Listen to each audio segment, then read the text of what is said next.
पूरी दुनिया की नजर जो है वो टिकी हुई है यूएस पे, क्योंकि ट्रंप अब अपने हाथ में सत्ता की कमान लेने वाले हैं। और प्रणय, ये अपने आप में एक बड़ा इवेंट है 20 जनवरी को जब वो सत्ता की कमान लेंगे, क्योंकि पहले से ही बहुत सारी एंटिसिपेशन है कि अगर ट्रंप आ गए तो पता नहीं क्या होगा।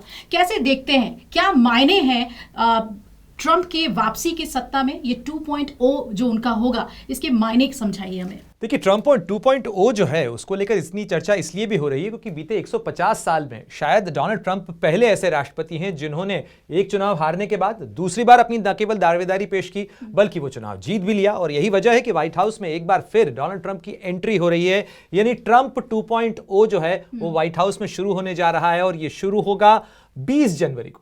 और डोनाल्ड ट्रंप जिस अंदाज के अंदर अपनी राजनीति करते हैं, बड़े बेबाक और बेलौस बेबाक अंदाज में, बिंदास अंदाज की उनकी राजनीति है। और उस राजनीति के अंदर अगर आप देखें तो जो कुछ वो करने जा रहे हैं, जिस तरीके से वो करने जा रहे हैं, उसको लेकर बहुत सारी चर्चा हो रही है। लेकिन डोनाल्ड ट्रंप ने, देखिए आप 6 नवंबर 2024 को रिजल्ट आए थे अमेरिका के चुनाव के, और उसके बाद 20 जनवरी तक करीब करीब 80 दिन का वक्त होता है। और इन 80 दिनों के अंदर अमेरिका की राजनीति नहीं, दुनिया के अंदर इसका असर महसूस किया जा रहा है कि डोनाल्ड ट्रंप आने के बाद क्या करेंगे। और उनके आने से पहले ही क्या क्या बदल गया।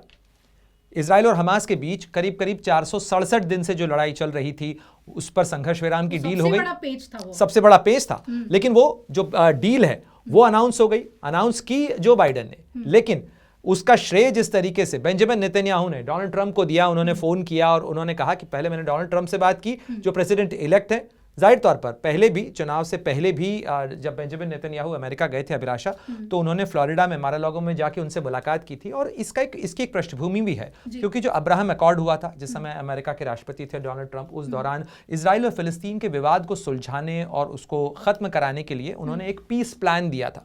तो उस दौरान भी बेंजामिन नेतन्याहू उनके साथ थे। इसलिए अब ये जो टीम है ये तो विदा हो रही है, लेकिन जाते जाते इस टीम ने ये अनाउंसमेंट कर दिया कि ये जो लड़ाई है या संघर्ष विराम जो है वो होगा। हमास जो है, आज ही इजराइल के कैबिनेट ने उस पर मंजूरी दे दी है और उसके बाद कल से यानी 24 घंटे के भीतर जो है हमास के पास जो लोग बंधक थे उनकी वापसी का सिलसिला शुरू हो जाएगा। और ये एक बहुत बड़ी चीज है। बिल्कुल, इसे भी ट्रंप का इफेक्ट माना जा रहा है।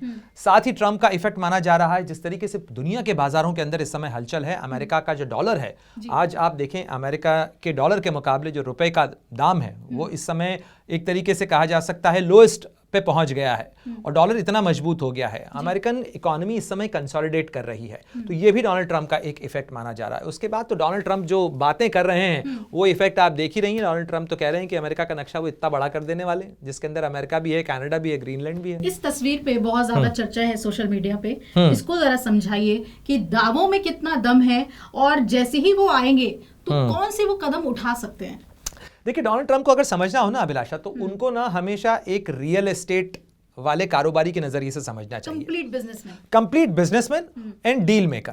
तो डील का एक सिद्धांत ये होता है कि आप भाव ही ऊंचे से शुरू करिए ताकि व्यक्ति अगर 50% भी लगाएगा, कंसेशन करवाएगा सही, तो भी आपका मुनाफा निकल आएगा। तो डोनाल्ड ट्रंप उसी तरीके से डील करते हैं। डोनाल्ड ट्रंप डील करते हैं कि भाव हमेशा से बढ़ा के रखिए, है ना। और खासतौर पर रियल एस्टेट में तो आपने भी जब मकान ढूंढा होगा तो आपने इस तरीके का अनुभव किया होगा कि जैसे आप मकान ढूंढने जाएं तो कहा जाता है कि इन्वेंट्री तो जी है ही नहीं, अवेलेबल ही नहीं है। फिर जब आप उन्होंने देखा कि आपका परसिस्टेंस है तो कहेंगे अच्छा ठीक है, कुछ कोशिश करते हैं, आपके लिए निकालते हैं कुछ न कुछ। फिर निकाला कि बड़ी मुश्किल से मैंने राजी किया। तो डोनाल्ड ट्रंप कुछ इसी किस्म के नेता हैं। वो कंसेशन देते हैं, जरूर देते हैं, लेकिन वो उसके लिए पहले इस तरीके का माहौल बनाएंगे, फिर सब्जेक्टिव कंसेशंस देंगे। भारत अमेरिका के साथ और अमेरिकी राष्ट्रपतियों से कंसेशन लेने के मामले में उसका एक बड़ा यूनिक रिकॉर्ड रहा है, चाहे बराक ओबामा रहे हों या डोनाल्ड ट्रंप रहे हों, उसके बाद जो बाइडेन रहे हों। इन तमाम प्रशासनों के अंदर भारत का एक बड़ा यूनिक केस है। लेकिन इस नक्शे का चूंकि आपने सवाल पूछा, इसमें अमेरिका भी है, इसमें कनाडा भी है, इसमें ग्रीनलैंड भी है।